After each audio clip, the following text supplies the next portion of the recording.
Alrighty, welcome back everyone. We just talked about all of the big time games from this past weekend. We actually touched on every conference. We got Missouri, Oklahoma from the SEC. We got USC, Oregon from the Big Ten, Pittsburgh, Georgia Tech from the ACC, and BYU, Cincinnati from the Big 12.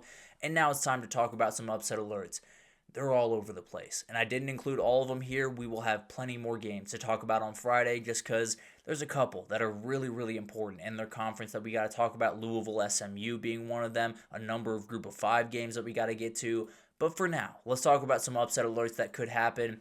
Let's start with Washington State at JMU. JMU favored by 13.5 in this one. I talked about it. JMU has been disrespected by the CFP committee, and now they get a chance to prove them wrong. They get a Washington State team in their building.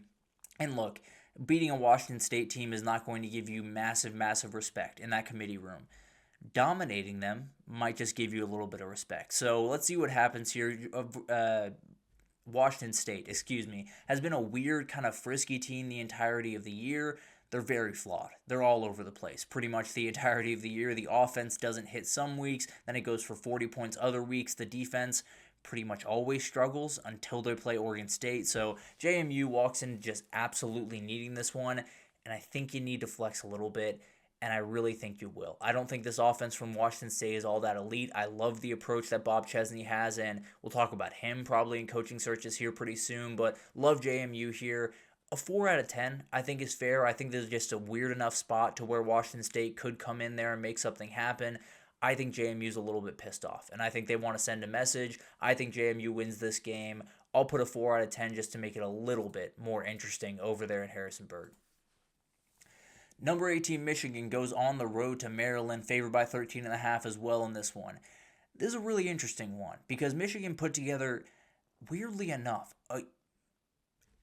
this is such a weird thing to say, and it gets so annoying when people say it, but I'm going to say it anyway. You take away the turnovers from last week for Michigan, it's the best offensive performance they had. They just made way too many mistakes. So the question is, can you dial those back just a little bit from your young players that made those mistakes, like Andrew Marsh and Bryce Underwood? We'll find out. The other part of this is Maryland has a quarterback that, look, Malik Washington is a young player. He's still learning. He's had up and down performances.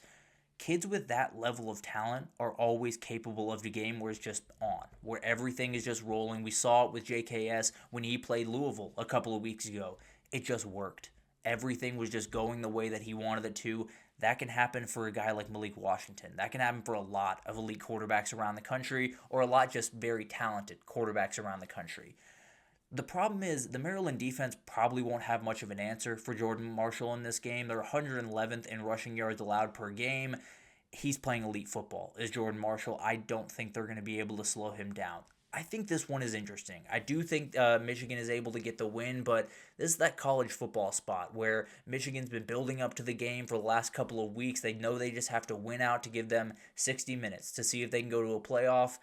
I think they can make it weird enough, can Maryland, but I'll say a 5 out of 10. I think Michigan wins this game. Would not be surprised at all if Maryland covered the spread. Kansas State goes on the road to number 12 Utah. Utah favored by 17.5 in this football game. You got to get it if you're Utah. Plain and simple. You don't win this game, and frankly, you don't win it pretty convincingly.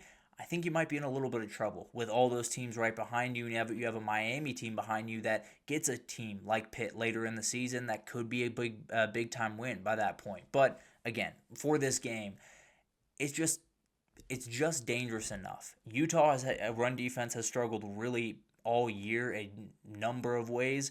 Avery Johnson can take advantage of that. This entire team can take advantage of that with Joe Jackson, with all the guys that they have.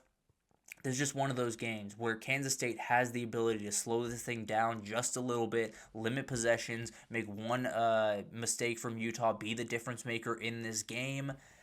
I think Utah is going to win it. I really do. I think they have enough on the front to at least slow down Avery Johnson. I don't think they'll do great against the run in this game. I think they'll do enough, and I think they'll win. I'm going to say a 6 out of 10 because whenever a guy like Avery Johnson comes into this thing, it gets a little bit interesting, and Kansas State has been really fighting after a very poor start. But I'll say Utah with that home field advantage gets it done. I would expect Kansas State to cover that spread.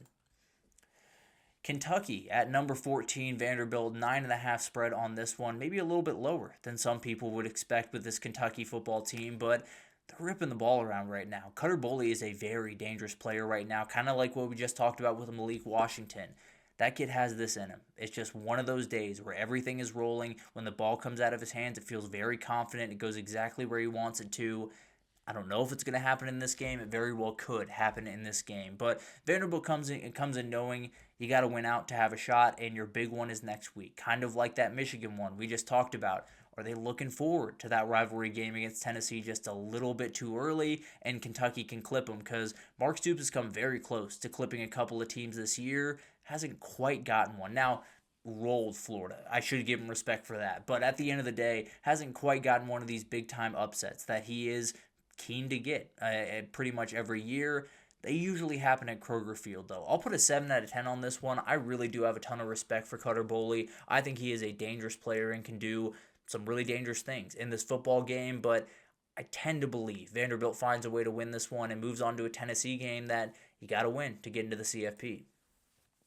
Number 24, Tulane, minus 7.5 at Temple. Just a weird spot. We talked about it earlier in the show. The last two teams that have been ranked in those CFP rankings from the group of five have gone on to lose the next week. You are playing a tough Casey Keeler team up there in Philly that has put together a good season. Not necessarily an elite season, but a season that they'd be very, very proud of, coming from where they were coming from. Stan Drayton did his best up there, but Casey Keeler is doing a fantastic job since coming up from Sam Houston State. Evan Simon of Temple is probably one of the more under-talked about quarterbacks. I think he'll be talked about quite a bit when we get to the draft cycle, but conversation for another day. Only one INT on the entirety of the year. He is not going to give Tulane extra possessions in this football game. They have to be efficient offensively, and that's always a dangerous task when you're on the road against a team that got nothing to lose. They want to win this game. They want to prove a message. They want to send a message to everyone that Temple, maybe not this year, but moving forward as a team you're going to have to worry about in the American, this would be a great chance to do it.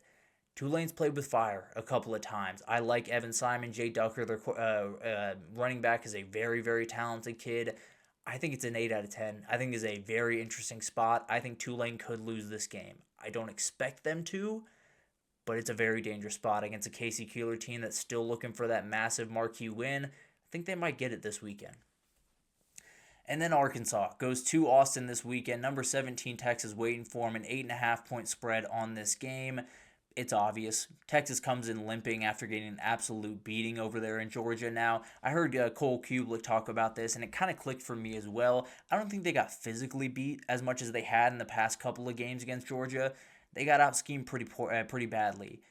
Bobby Petrino can scheme up some offense, and they have a quarterback that, if you haven't watched Taylon Green, I strongly advise you to do that. He is a really, really remarkable athlete. I would argue a top 5 athlete in the entire country, no matter the position that you're talking about. He is downright elite in so many different ways in this football game.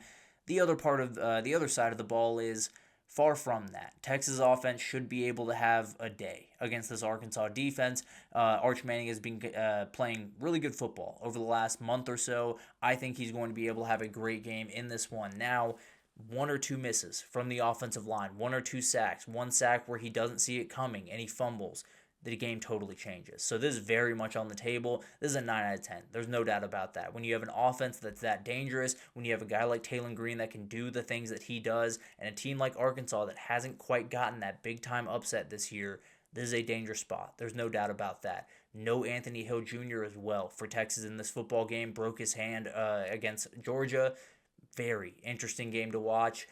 I think Texas wins as of right now. This is a 9 out of 10 on the upset meter. This is very, very real, and if the Longhorns don't win this one, they're staring a 7-5 season in the face, and then a lot of things change very quickly over there in Austin. But it's going to be a weird weekend. I can almost promise you that. If it goes straight forward, we almost have more chaos, and we almost have more conversation and more controversy and more anger to go around. But we'll break it all down as it unfolds. I promise you that. We'll be back on Friday to do a couple more games. Definitely didn't get to all the games that I wanted to on this one. We'll get to my best bets for the weekend. We'll talk about just where I think everyone sits in the CFP, hierarchy, I'll call it, as of right now, moving forward, and a number of other things coming on Friday. Maybe we'll have a new coaching hire. I don't think we will, but we'll always keep our eye out on Oxford, Mississippi to see what happens down there. But thank you so much for tuning in. Please do like, subscribe, comment. It means the absolute world to me, helps me out a ton. Want to continue building this thing for you guys, but please do like, subscribe, comment,